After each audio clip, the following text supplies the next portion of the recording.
Hey guys, welcome back to Seller Sessions live Chat Bot Tuesday. In the room with me today, Paul Barron and Paul Harvey. We're waiting on Michelle Barnum-Smith and, of course, Brandon Young. Guys, how you doing? Yeah, Excellent. all good. How are you doing, man? Yep, all good. Right. So, for those living under a rock, can you, Paul Harvey, explain who you are?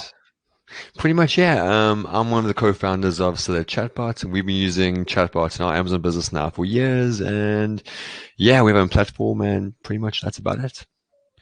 Cool. And Mr. Barron? Yeah, so I started, it was Messenger Bot University in 2018. Back then, we were the first course on chat marketing. Yeah. Since we rebranded to Chat Marketing University in September last year, because kind of the way that everything is headed with every major platform kind of retooling itself to be more user-friendly for businesses to communicate with customers. Yeah, that's what I do. Well, one of many things. I sell on Amazon. That's my primary thing, but the course is how I guess I'm known, if you will.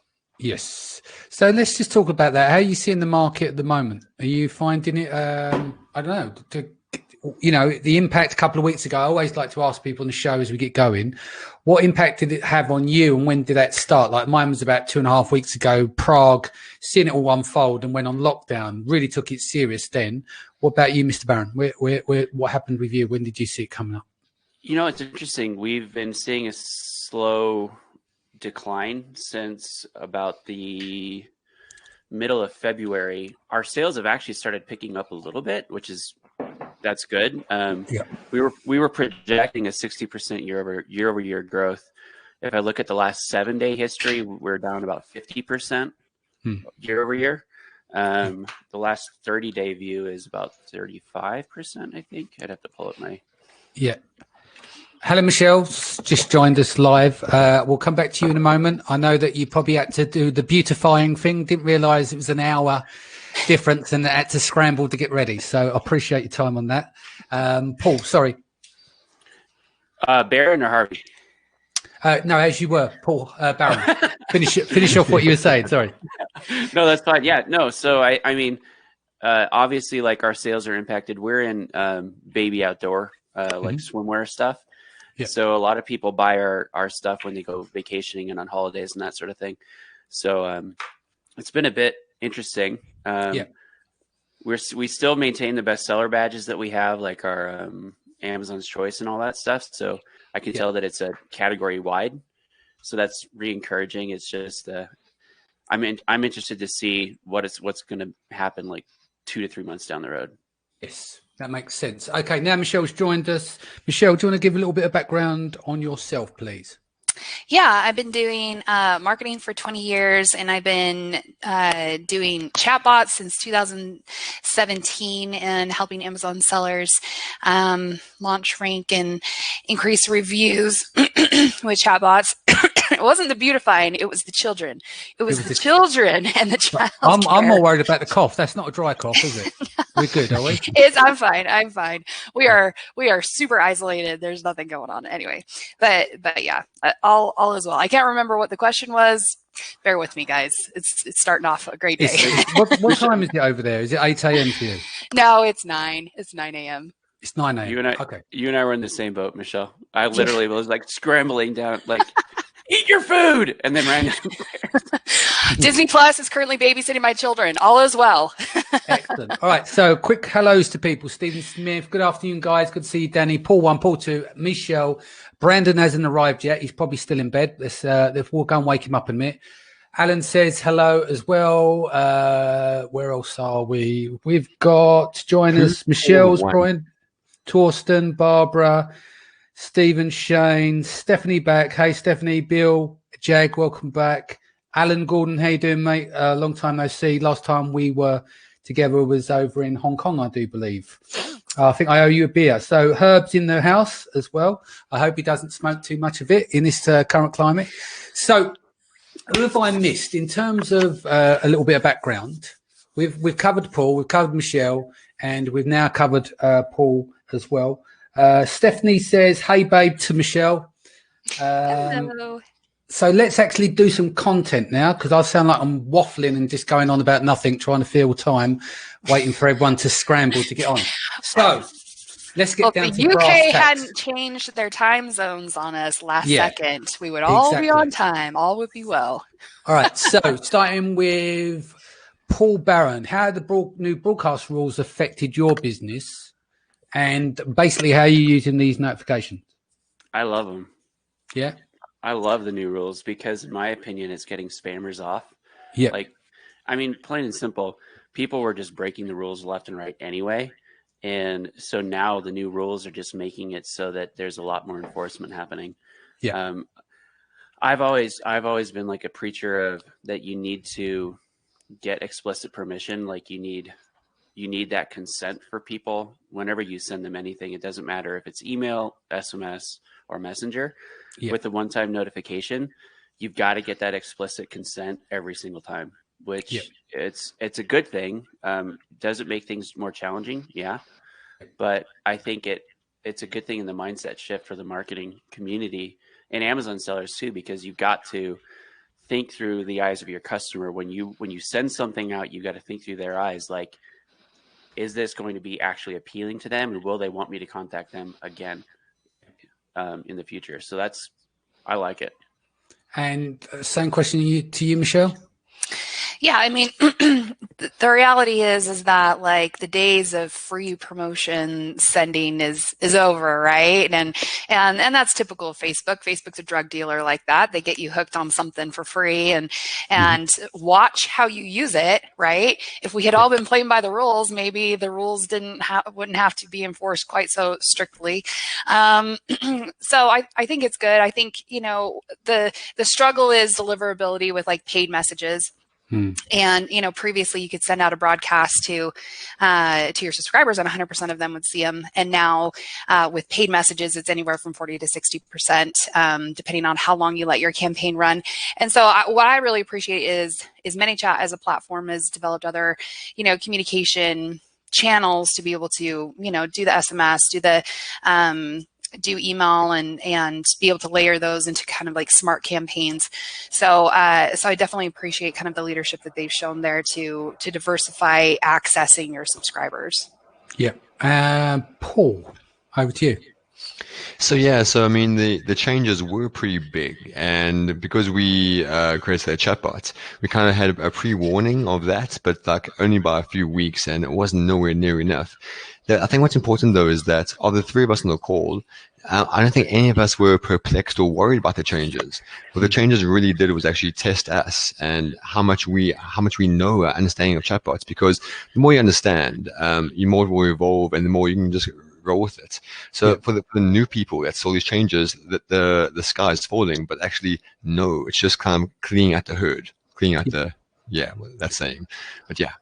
Cool. Sounds good. Are you running rebate campaigns right now? And if so, with the current chaos, how is that affecting your strategy? So Paul, I'll go back to you and then we'll go back round the same. So starting with you on that one. So we, sorry, I assume me or Paul? What I'm going to just do, if you don't mind, I'm going to call you one and you two. Yes, I'm one. Yeah. Okay. I'll call Paul one, Paul two. Yeah. How we do? Right, I'm fine with that. Yeah. Cool. Otherwise, you're going to speak over each other. Right. Paul number one. Off you go. Yeah, so right now we are doing rebate campaigns, and they're working just as well, if not better than in the past. Some of our rebate campaigns now is to re-rank some products. And what we did was we actually we took one product and compared it to a very, very similar product and compared the rebates compared to the current virus right now and the epidemic. Yeah. What we noticed was that this was a product that was essential, and its sales went up 3x. The one that had rebates, the sales went up 5x. And those extra rebates aren't the extra like 2x multiplier there. It's basically because we are holding rank now. So all the competitors in that niche are suffering, but and they're going up and down crazy keyword ranking, but rebate campaigns are working now and holding ranking, which I find a really good benefit. The only knockback we found was that Facebook ads were more expensive, because even though people get rebates, they are complaining because now I have to wait 2 weeks to get my product. I can't wait 2 weeks. I mean, it's free. I mean, you can wait for as long as we want, but still, people always complain. Yeah, that makes sense. Over to Paul number two, if you can unmute your mic. Yeah, I never do full rebates. I don't like that because in my head, I'm building an audience of people that I want to continue to purchase. And if I build my audience based on freebie seekers, regardless of what they say they are, if my first foot in the door with them is they get a free product from me, then I don't do that. So typically we only do like between 40 and 60%, depending on a few different factors. But what we're testing out is buy one, get one free. So we'll do buy one on Amazon, get one free from our warehouse. And that's actually working really well as well. So when it comes to rebates, like we do them, but we don't do the full price rebate. We do every now and so let me scale this back. We have a really robust brand representative, a brand ambassador family is what we call them. And we have multiple tiers in that system. And when you're in the second tier, you get stuff for free because you've proven that you want to work with us, that you, and these are women that they take pictures of us, of like their kids in our products all the time. Right. And so they've proven that they take good quality photos, that they like to work within the team in that environment. Then we give them stuff for free all the time because they're ambassadors for us. So in that regard, we do. But when it comes to actual like launching and ranking, like the freebie rebates, I don't like doing that. But when it comes to ranking and all that stuff, yeah, it still works just fine. I just like to test different things. So what we're testing now is the buy one on Amazon, get one free on our website. Variations of this that we're seeing would be buy one on Amazon, get two from our warehouse, three, depending on the niche and your profitability. Yeah. I'm working with somebody who does like sporting goods for kids, and they're doing buy one on Amazon, get two or three from their warehouse. So I really think that like you should be able to launch and rank products at least at a break even, if not profitably. And so that's where like I constrain myself mentally, that if I can do it like at least break even or profitably, then I'm winning. Cool. Sounds good. Before we get to you, Michelle, just want to quickly say hello. Hello, Luke Knight. Oxy is in the room. Rich Goldstein. How you doing, fella? Monica's here. Angelo, Yulia, Marcel, Ramos, Jody's in the house. Tom Bot, I haven't seen you in 10 years, mate. Hope you're well. Loretta, how you doing? Stephanie. Okay, so going back to Michelle, same question to you in and around rebates. Let's make sure your mic's unmuted and give me your thoughts. Yep. So, I mean, we're definitely running rebates. We're also testing BOGOs. Paul will have to or Paul Barron will have to, Paul number 2. Yeah, Paul. Which Paul am I talking to? I'd love to sidebar with you and pick your brain on BOGOs because some of my sellers are it's not profitable enough. How can we make this more profitable? But yeah, rebates are still working. And I would say to Paul Harvey's point, working even better right now. I've been pulling data from campaigns that we've been, when we did our keyword research in February compared to the search volume. Even just last night, some of the search volume is down 42%, 27%. So keywords are on sale right now, guys. Go and do your keyword research again, even in a week from now, because the crazy diversion to toilet paper as the main keyword didn't really start until the week of March 6th, 7th kind of time frame. And, tools like Helium 10 are kind of 30 days, 30 days back. And so, it's just really telling, looking at the data, certain keywords or the keyword opportunity right now is really interesting. And so you don't have to, there are keywords that maybe that some of my sellers didn't want to go for because they were quote unquote too expensive to rank for, and a number of giveaways they would have to do compared to right now, they could totally go. And the competitors that were in that space are sold out of inventory, lost ranking. Like Paul Harvey was saying, the rankings are all over the place. So it'll be really interesting to see how things kind of shake out and even out once people are able to get inventory back in. But I think that right now is a race to rank. If you have inventory and you have keywords that you've maybe have been holding back on, take a look at what the search volume is for those keywords right now. It may be within your reach. Yeah, sounds good. Paul number 1, are you currently messaging your subscribers? So I have a number of weird strategies. What I do basically is that I have my one brand page, my subscribers, my brand, and then I have a whole bunch of kind of like burner pages. And going back on what Paul Brown says, that's in the sense that freebie seekers, you don't want those people as customers. You just don't. Trust me. We do probably about 300 to 400 rebates a day. But yeah, pretty much about a day, and we do that much. And just seeing the conversation with those people, you don't want them as customers. They're not good. So I have like a burner page, which are then just kind of like, if I lose that page, I don't care. I have the subscribers, I have the details. Okay, so just back up a bit. We're talking about burner pages and subscribers you don't want. How comes we're attracting these bottom feeders, if you like?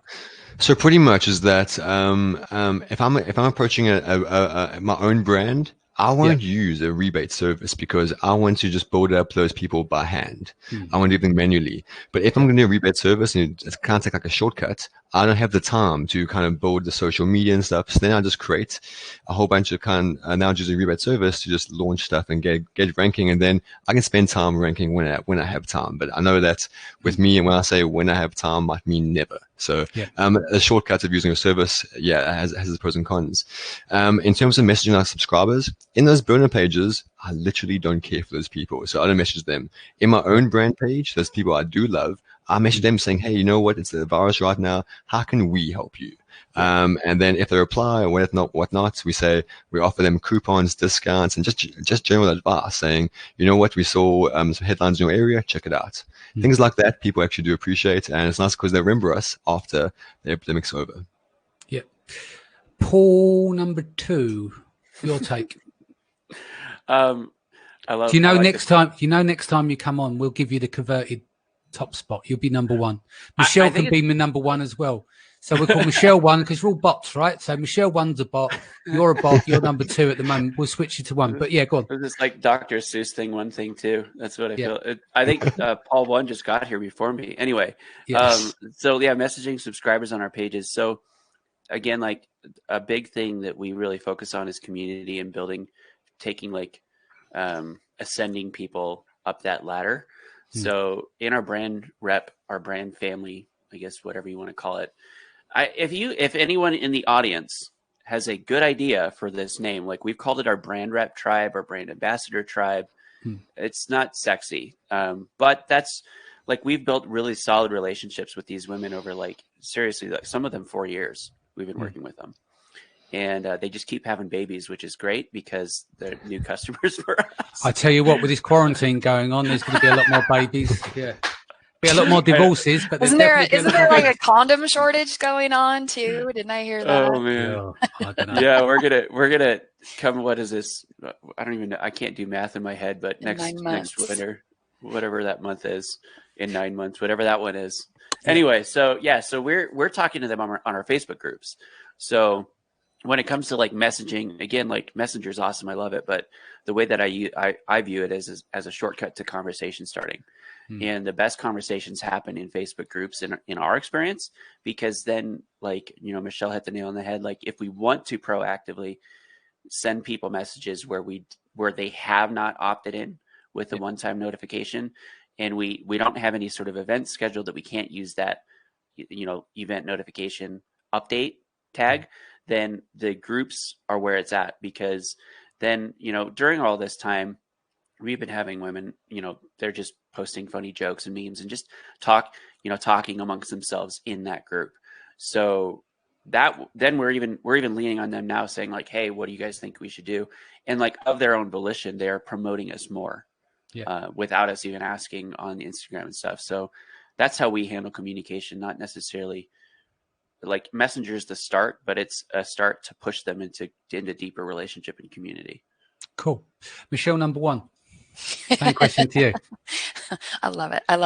Paul, I'm interested to hear, like, how do you manage your tier? Do you have like an influencer management program, or is it just like a spreadsheet? We made it all up. So we manage it. Like, we started off with intro tier is basically anyone that has a pulse and a public facing Instagram account. And so this is basically going back to 2017 when Facebook changed the engagement bait algorithm. Remember that? Like, it was December, I think, in 2017. that they did that whole thing with engagement bait. You can't ask people to tag people. You can't, and they were algorithmically blocking posts like that. What we used to do was run brand rep searches on Instagram and say, tag three tag us in 3 photos and tell with that, like, show your skill and explain why your kid should be a rep for our company. You can't do that anymore because algorithmically Facebook sees that you're saying tag us in 3 photos. They're going to decrease your reach down to nothing. So our intro tier is basically our testing them to see, can you follow directions? Can you post 4 or 5 pictures in a month? If they can, and their photo quality is good, and they have, really that's all it comes down to, is photo quality good. Like, I don't necessarily care about follower count, because if you have 1,000 women with 100 followers, that reach is better than 10,000 organically by itself. Yeah, that's interesting. Anyway, so we send them from that. So they get a discount on tier 1. They get stuff for free on tier 2, and then we manage it all just internally. We have just a social media manager that keeps stuff engaged, and then us personally as individuals, owners of the company, we're in there too. Cool. Thanks for sharing that. So Danny, to your question, yeah, I mean, the main ways to, I guess, contact subscribers and really, like, I love the examples that both Paul shared, where it's all about kind of like developing an audience and developing a relationship. I think a lot of sellers can sometimes be short-sighted in just being like, I need to rank something, and just get it done. And most of the time when a seller has that attitude, I tell them, I'm like, go use Rebate Key, go use somebody who has developed an audience, because it's not going to be worth the time and effort for you to develop an audience just to use it once, burn it, burn through it, and then either not have something valuable that you're curating on their behalf. You're not looking at developing a relationship. I don't know if you guys know this about me, but I used to be a dating coach, and I taught people how to use, like, marketing skills to get married. And so I would kind of share these examples of, like, in business, it's all Michelle, about helping. Where did it all go wrong? So you went from a relationship coach to doing chatbots. I know, isn't it crazy? The geekiest thing on the planet. Yeah. Well, what I found is people didn't want to pay for something they thought they could pray for. Ah, gotcha. So, let that be a lesson in business. If you aren't making money, if it's like your passion and your purpose, and yet you still aren't making money doing it, like, you got to pay the bills, guys. You got to pay. But I am truly passionate about chatbots and all of that. But that doesn't stop me from occasionally getting somebody married with a little marketing advice. Michelle, how many marriages did you influence? Of the people that I personally coached, I had about 5 marriages. No babies named after me yet, though. I think Michelle makes, like, a really great middle name. I'm surprised that hasn't happened. But someone done it to you, didn't you? Because you got Barnum Smith. Anyway, right, there's another Smith on the line here. Stephen Smith. One question for Paul, number 1. He's getting this. Are you targeting your sponsored ads with rebate, search find buyers, which has proven very effective for you? Do you also use add to carts? And if so, are you targeting your sponsored ads with add to carts? So actually, Stephen, I owe you a reply on your post the other day, so I'll jump on that. But to answer your question, yes. So basically, I'm always doing search find buy absolutely all the time, because after our subscribers, after they do the rebate, everything, we actually say to them, listen, how did you find our product? And the crazy thing is that they'll most of them, when they reply, they say about 70% actually do it through search find buy, and which is fine. But then a small percentage actually couldn't find it through search find buy because keyword ranking is always unstable no matter what. They could be in a different state, so the keyword ranking is unstable. So then what they did is they actually, from the screenshot in the bot flow, they just actually look at the title in the bot flow and then just kind of figure out from there. And that's how they find it. So what we are finding is that we always target the sponsored ad, because a search find buy and a purchase through the sponsored ad just makes your relevancy go through the roof. However, only maybe about 50% of the people you ask actually do that. So the other 50% will be coming through their own channels, which, so on and so forth. So you can't really have one metric and scale it. So what I do is that I just pour as much traffic as possible. I'll portion it to us. So about 80% of the ads I'm doing are rebate. 20%, or so 10% could be direct to listing, and an additional 10% could be add to cart. So I really try to mix it up. It's not really a metric of how many exact add to carts. It's more of just pouring traffic into the listing as fast as possible, and good quality traffic from good buyers. Yeah, makes sense. Anyone want to elaborate on that question and answer there from Paul number one? Yeah, the things that we do is we have a fallback. So we do the search, find, buy, and then we do a 5-minute. I have to look at it's. We've played around between 5 and 10 minutes. I can't remember which one works better. But we'll throw in a two-step URL, and we do a rotator, and then in the rotator we have multiple links. It'll be like the add to cart link. It'll be just a canonical URL. Some of the times it'll be like an ASIN base, like an ASIN and field ASIN equals that one. So that's for the people that say, we'll go back and we'll say, hey, were you able to find it? They say no. We say, okay, we'll try this link. So that's basically the fallback. We have a 5-minute delay. Were you able to find it? Yes, no. They say no, then it goes to the link. If they keep saying, I have to look at the flow again, because there's a couple different fallbacks that we built in, but that's kind of our answer to that. Cool. Another question here. Are you pushing your subscribers to purchase through your website, or are you running FBM? Going Paul number one. So I guess first of all, best there is that if you're doing FBM, please make sure you double check your keyword ranking. If you switch from FBA to FBM, your keyword ranking may suffer. So check that first of all, because then if you're doing search fund bar, and don't create a new ASIN either. Make sure you create a new condition, a new SKU, and do it that way. Yeah. Exactly that, yeah. And I had to actually refresh myself on that because I actually forgot that. I had to look into it. So pretty much check your keyword ranking if you're doing any rebates. However, is that right now everyone's online. Well, they should be, because they should be on lockdown. So online, now's the best time to try up and send them straight to your listings, straight to your Shopify site or your website, and then later hit them back on Amazon. But right now it's your time to fail, in the sense that spend money right now learning Facebook ads or whichever you're doing, and pour the traffic going to your website, because it goes to website. It's fine if it's junk traffic, because if it goes to your listing, your conversion rate may tank, and then your organic ranking may drop. So right now, I recommend everyone switch to FBM. If not doing that, send traffic straight to your site and test it out and see what you do.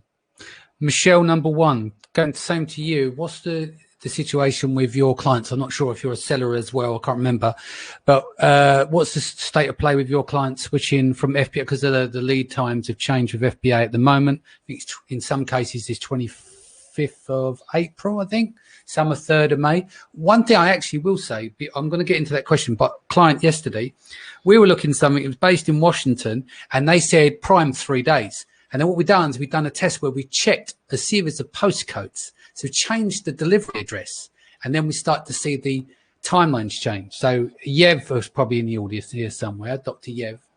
It goes back to, I believe, storage in the facility center. So it's saying in Washington State, where they're close to ordering, the prime is 2 to 3 days. But then you go to another state by putting in a new zip code, then that would expand out to like 2 to 3 weeks again.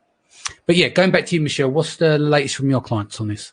Yeah, so some of them have switched to FBM. Some of them are fine. Some of them are within the prime window. But we have been experimenting with specifically like my sellers who have consumables. We've been experimenting with subscribe and save offers on via Facebook ads and product inserts. So basically changing, and right now, guys, product inserts, great time. If you're sitting on inventory waiting to get that in on April 5th, get those product inserts on your listings. That's something big I'm pushing. But subscribe and save offers via Shopify have been very interesting. And who doesn't love, monthly recurring revenue, right? So definitely something to experiment with. Yeah.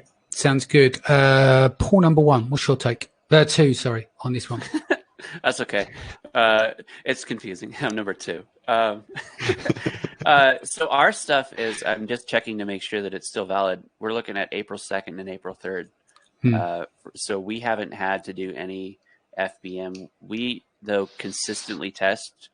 We've always, it doesn't matter the time of the year. And I think this is just good advice for sellers in general. If you're freaking out now about standing on a one-legged stool and Amazon is removing that, like, why? I love you guys, but why now? Like, why haven't you been thinking about this a year ago? So I love you all. So don't take this as me being a dick or anything, but so we consistently test splitting it to our website. In plain and simple, like recognition, people go to our website, and the way that we have our pricing strategy is our pricing is retail on our website and a little bit lower than retail on Amazon. And that helps us maintain bestseller status because of the press, like the publicity stuff that we've built for our brand.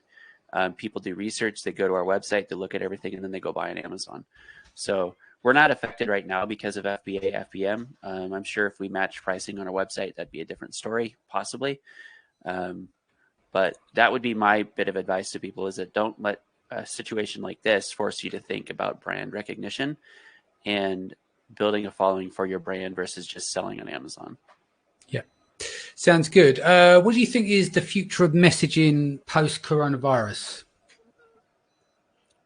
I don't see any different. I mean, I'm seeing a lot more increase in people using messaging apps. I mean, so I would say that it's only going to go up. I mean, if you look at all these changes that started happening in the fall of last year with, is interesting. There was a press release by all the major telecom companies in like October saying that they were pushing forward to get RCS, which is Rich Communication Services, into the Android sphere.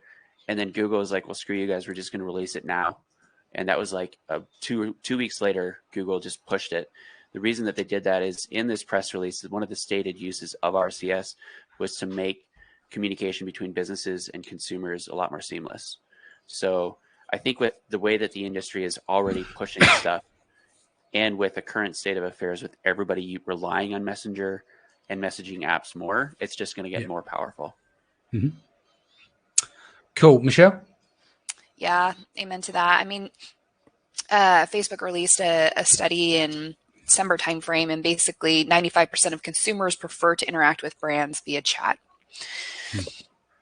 95% of consumers prefer chat as the main communication platform. And so whether that's Messenger or other type of chatbot platforms like text, that's only gonna increase and grow. And so, you know, I run, like, obviously my life is chat marketing. So I run into people all the time who are like, I've heard of, you know, I've been thinking about it. I haven't had a chance to do it yet. I'm like, guys, like you're starting to show up late to the game, you know, like it really is time to leverage and use it, whether it's for these short-term gains like ranking and reviews, or if it's for the long-term play of developing an audience and having that relationship. I'm working with a lovely brand right now who is migrating Facebook pages, and her audience is just so in love with her brand and just so responsive and warm, and I just love them. Like, this is a great audience. They've done so much to curate like passionate buyers, and every brand has that opportunity, whether you're Nike or whether you're a small seller on Amazon. And I would take that opportunity. I wouldn't just have the short-term blinder vision of rank, you know, like what, this is an opportunity to like have a really, not like intimate relationship. Messenger breaks down barriers that email marketing could never achieve, right? You can have those conversations happening via Messenger. So I highly recommend you guys think from a brand vision standpoint, the type of audience and type of relationship you want to have with them. Cool. I agree. Owen says, can you rerun our correctly an FBM for an FBA listing? So I think he means through conversion. I've just cut and pasted this here. It says you can add a second SKU to a single ASIN and add one FBA, which is the original, and a second SKU for FBM or seller fulfilled prime. Use this to navigate the long ship time with the buy box and with adjustment on the price. Dennis has asked, subscribe and save on Shopify ? Can you elaborate? Did someone just bring that up? I missed that. That was something Michelle had said. I mean, it's not technically a program, but literally, like, if you have a consumable, you can offer any discount that you want if people subscribe. Yeah, so makes sense. Cool. I'm just seeing if I've got any other questions, guys. You got any other questions for the audience? Let me know in the chat down there. Paul, how are you seeing the landscape generally? What are you seeing, like, in terms of, obviously chatbots are going to be here tomorrow and the year after, but what's some of the strategies you're planning for the future? So obviously they may not work now in a considered downturn, but what would you see would work in the future once we get the spring back? So I guess I think one thing all three of us here have in common is that we've all said now is the best time to get in on Messenger, and nothing's changed about that. I mean, even earlier, Michelle said that paid ads when it was free, and that was like a couple of months ago, and now you got to pay for that. Yeah. So the industry is changing and it's getting more competitive. So to everyone, just make sure you jump on and do chatbots right now. That said, going forward, I see an amalgamation. I've always said this, is that Facebook wants Messenger to be like the WeChat of the West, because WeChat pretty much does everything. And that's what Facebook wants for Messenger. So you're going to see Instagram, WhatsApp, and Messenger all combining into one, and then even more things on top of that. So absolutely, Messenger is just the tip of the iceberg, really, because soon we can bring in people into from Instagram to WhatsApp, so on and so forth.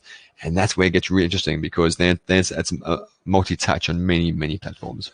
So talk to me a bit more. Yeah, I think we've mentioned this before. Where can you see this going in terms of when you look at what's it called, WhatsApp as a platform? Like, with the connection between Facebook and Messenger, it's integrated, right? And there's a bit more activity. That's like a lone shark. It's like its own lone platform. Danny? I can't hear him. Can you not hear me? Can you guys hear me? Yeah, I can hear him. Yes, sorry, Michelle.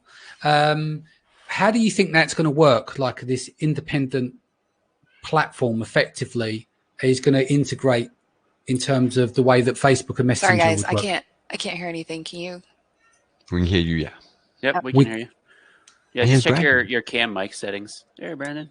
Hey, good morning. Check Michelle, check your settings if you can hear me. I can hear you. It just, like, you were in the middle of a question and oh, it dropped out. Maybe it's the internet connection. Yeah.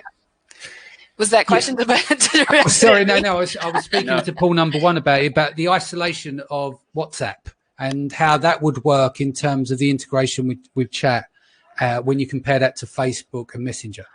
So I think there are two things to bear in mind. First of all, Facebook said they are not going to run ads on WhatsApp, but we know that's where the money is. So we know Facebook will fall back on that and change their perspective. The second thing is that Facebook will kind of like prey on everyone's laziness. And people want convenience. And if I know a lot of people younger than me, like my staff, they use Instagram all the time. They never use Facebook. So for them, they message everyone, send their DMs through Instagram.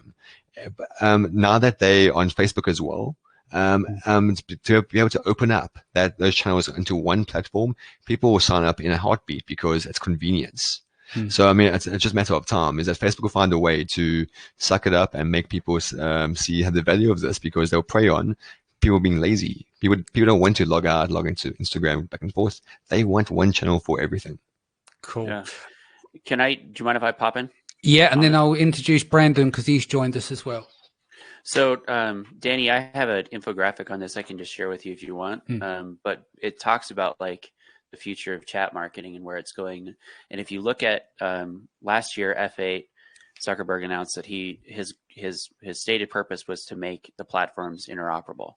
Yeah. So what they're starting with right now is if you go to your advertising settings inside Business Manager on Facebook, you can choose different destinations. They've had WhatsApp for a while, but they just added Instagram, I want to say about a month and a half. So from that angle, that's how we can see on the business side the interoperability.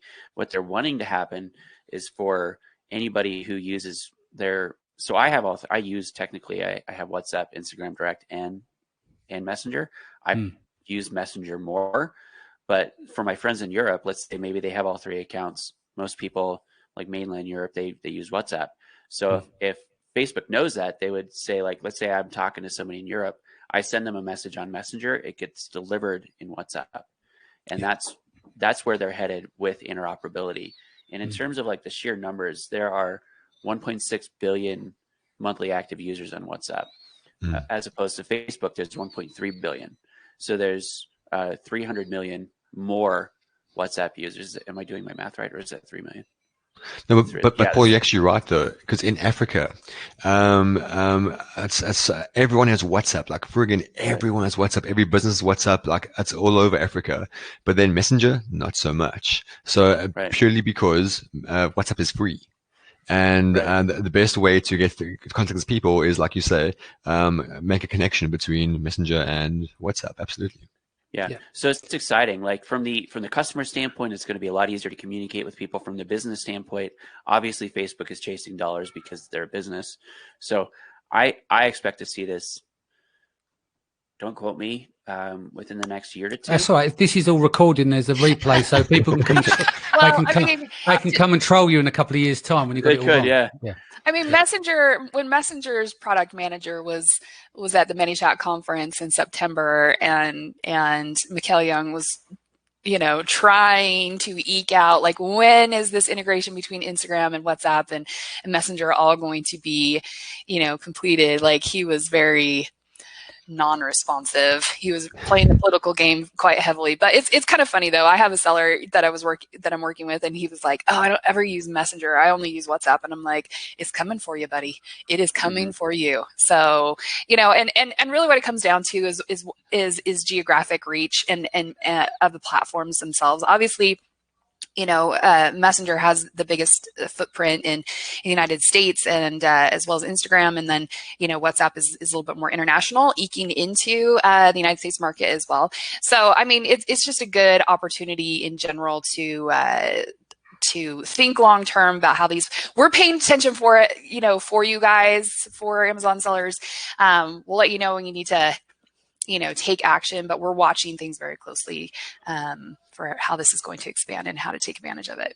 Cool. Right. Let me bring Brandon 1 in at the moment. Brandon, everyone gets numbers because there's Paul 1, Paul 2, Michelle 1, Brandon 1. This is Chta Bot, so it's geeky. You're an investor in Rebate Key, right?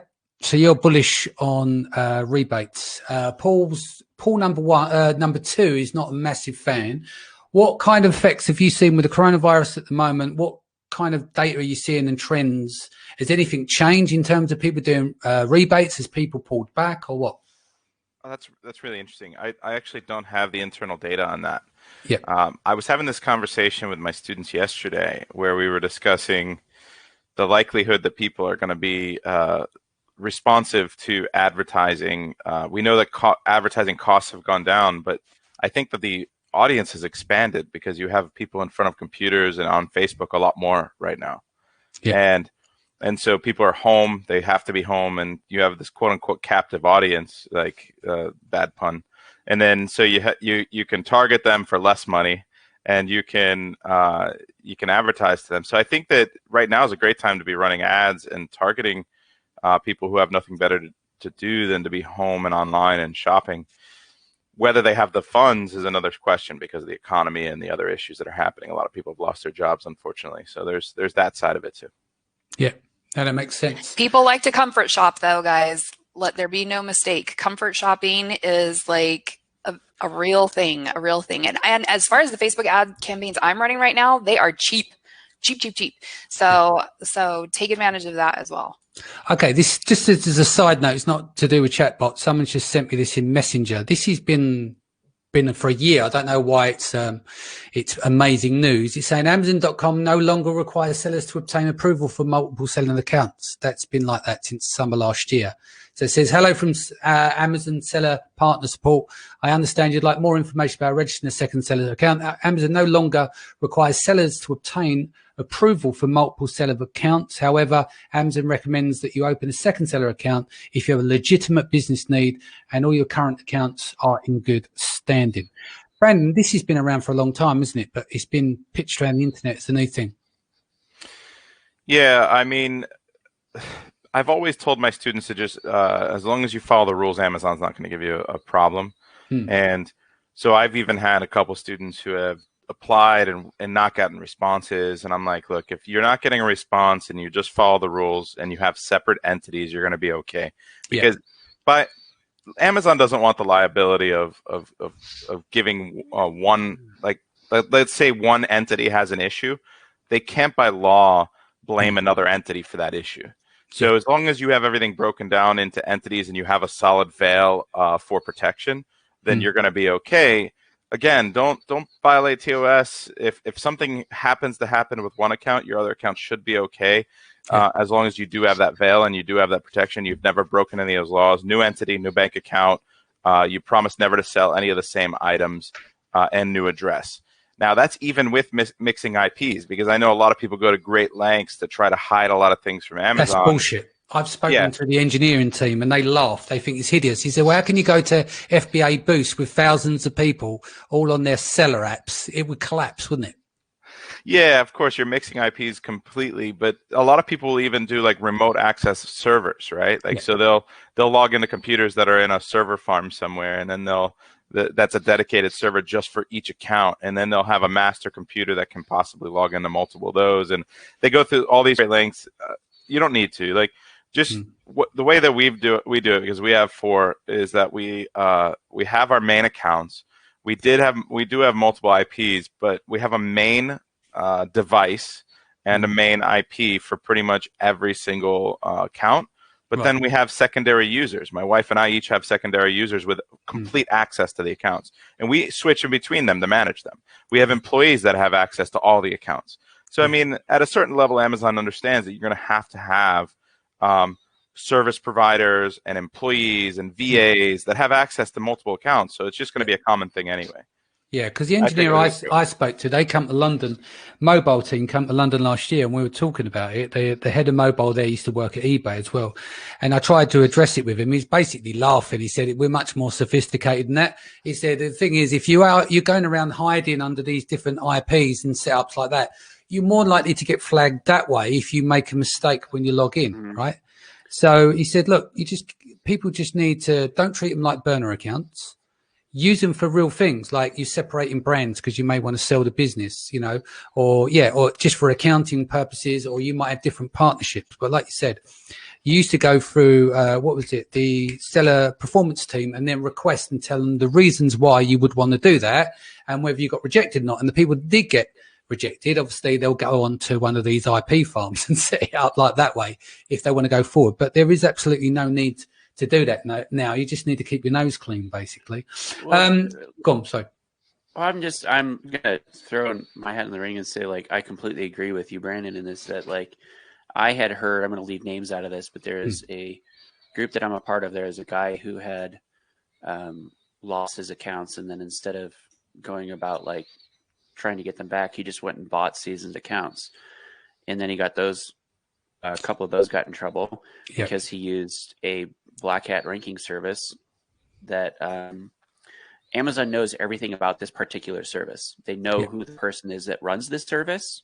They have a dossier on this person, and they contacted this guy who bought these other seasoned accounts and said, it's just amazing to me that, I guess, the ballsiness that people think that they're just going to like hide stuff and Amazon's not going to know.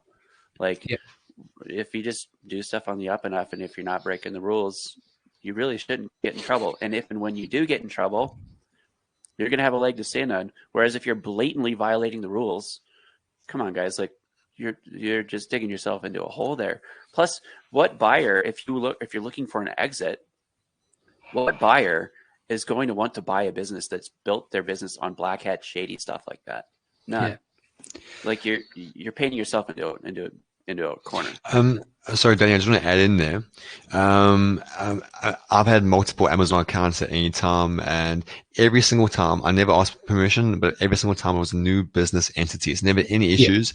The only time Amazon flagged me was when I was logged into the wrong one account, and I tried to add a new product, and I used the ASIN from my old account.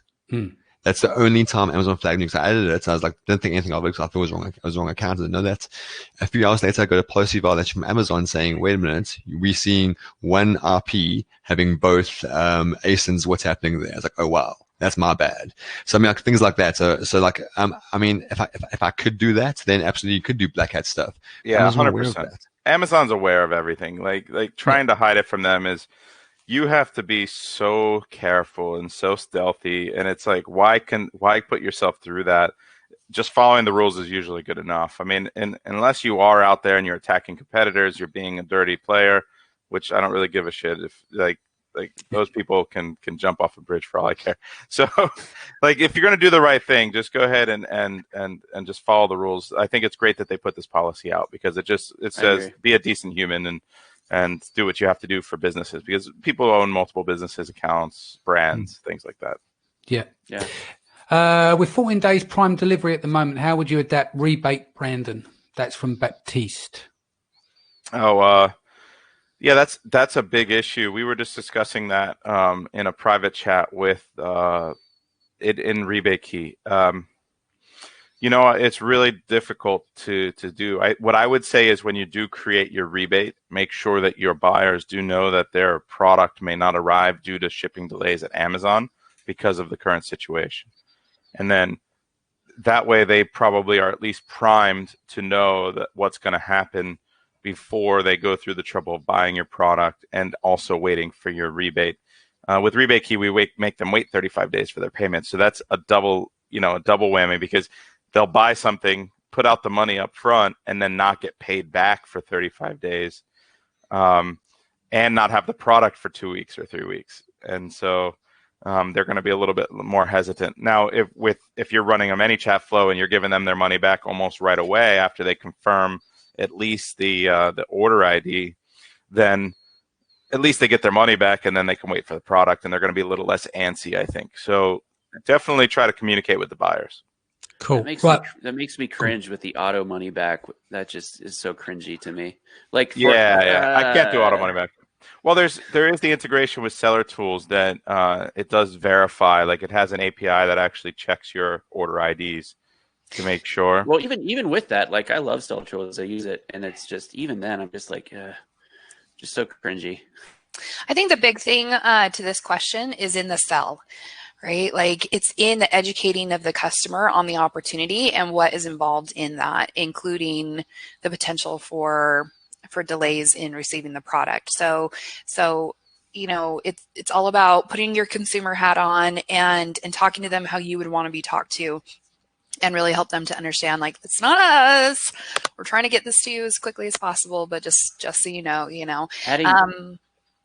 Adding that step is good and easy too. You could just, if you build your flows modularly, you can just add in another flow that says there's going to be delays, and then skip that flow when things change. That's a good idea. Inside ManyChat. So we're coming up to the top of the hour now. I want to go around the room, starting with Paul, number one. What should people take away from today and implement with their chatbots tomorrow? Pretty much, I said to everyone, I know money is tough right now, but take $50, £50, whichever, and just take that money and aim to just blow it on Facebook ads. The fastest way to learn is to throw money in there with the intention to just blow it, because you can blow it and it's going to suck, but like, you will learn a lot more from that than doing anything else. So I said to everyone, I know all of us have said this before many times, but chatbots are now. Don't wait. I mean, a year ago, we were all saying chatbots back then. And a year ago, stuff was much freer and cheaper, and now it's not. So please start right now. And blowing and sucking is only Paul's opinion, and I don't share that opinion. And please, that's a disclaimer, not to sue me. So, Paul, number two. You're going to have to give me time to recover from that joke. Right now I'm just going to say the exact same thing. Right now is the time to do it. If you have been waiting to build an audience, I don't know why you're waiting, but we've all said this on this call. Ads are cheap right now, and Messenger is a great way to build an audience. Inside Messenger, you can gather subscriptions to SMS services, email services, and then push them into groups. So you're getting 3 extra channels in that one channel, and the ads are super cheap. If you have been waiting to build an audience, stop waiting and do it now. Michelle? Yeah, amen to that. I mean, the migration campaign we're running, we're doing this like bingo activity where we're having them like a new Facebook page, join a Facebook group, download an app. They have like a buying app, and then also, you know, email, SMS, one-time notification requests, like all of it, right? And we're getting subscribers for like 5 cents. You know, That's great. yeah, it's just killing it. I mean, the prize is pretty attractive, but the reality is it's low hanging fruit. As far as what you need to do today to implement tomorrow, product inserts. Look at your keywords, see if there's an opportunity for you to rank, even with the amount of inventory that you have currently, or that you can hopefully get in this next week. Like I said, I think that there's going to be a race to rank for the diverted keyword or the diverted search volume to toilet paper. So be sure to look at that, and even if you're not ready to rank right this second, get everything ready. Get your flows built, get your Facebook ads in place, get everything ready so that you can just hit go and have everything. Because what you don't want is to be scrambling last second when you see the opportunity, you know, finally with inventory and those other things. So get everything ready to go and then hit go when the time is right. Cool. Brandon? Yeah, I agree with that. A lot of people are having trouble sending inventory in even, and I'm telling them get it to a 3PL here in the US. Like we have a couple that we recommended our students, and get it ready. So get your flows, get it ready, get your marketing ready, build your audience ahead of time. There's a lot you can be doing. Like learn ManyChat. So, I mean, a lot of people have been so busy with the other stuff going on in their lives that now you have this opportunity to sit there and become an expert or become good at something. And I think that where you can best spend your time is going to be on that marketing side. It's going to be on chatbots. It's going to be on, you know, audience building and brand building, because you can do all of those other extracurricular things right now while you can't do a lot of things on Amazon. And you know, be careful of that data being different when you're doing product research, but get samples, get ready for, you know, for that when they turn the switch back on. Don't get me wrong. I think buying habits are going to be very different moving forward. And I think that the economy is going to be much worse off, that they're expecting up to 30% unemployment in the US. So just depending on what product you're selling, who you're targeting, what you're doing, you're going to see massive dips right now, or you're going to see massive explosions right now, and things are going to level out eventually. But yeah, get marketing ready, build brands, get better at something, learn a skill. Don't just binge watch whatever this tiger show is everyone's talking about. Yeah. I started watching that last night, sorry. Before the call, I was watching it. Yeah. I'll do like some goodbyes in a moment. I just want to quickly announce a couple of things. So tomorrow show again, 4 p.m. GMT. Look at the conversion back for the others. I think it's 11 a.m. and 8 a.m. over in the US. We've got outsourcing and distributed teams, what to do in a downturn. Then on Thursday, the 2nd April, we've got Amazon compliance. We're going to talk about certification, essential goods, and inspections and all the paperwork in and around that. On Friday, the 3rd of April, we're going to do listing optimization. We're going to compare what we're doing now in 2020 versus what we've done in 2019. Lee Van Hirschkorn, Kevin King, there's a few on that one there.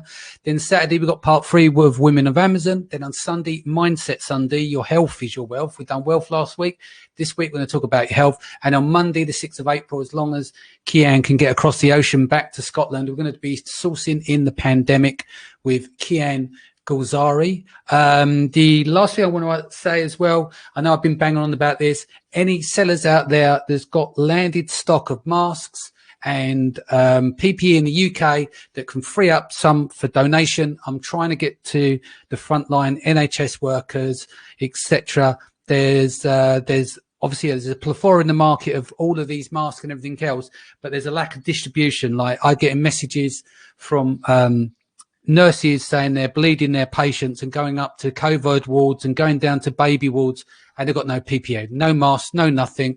And they've been told by their bosses who's standing there in full PPE with visors, with N95s, etc. So anyone out there, just get in contact. You know how to find me. If you can donate, I'll do what's called donation matching, and I'll put you in front of these key workers, and we can get them and start helping and saving some lives. So before we go, Paul, number one, how can they reach you?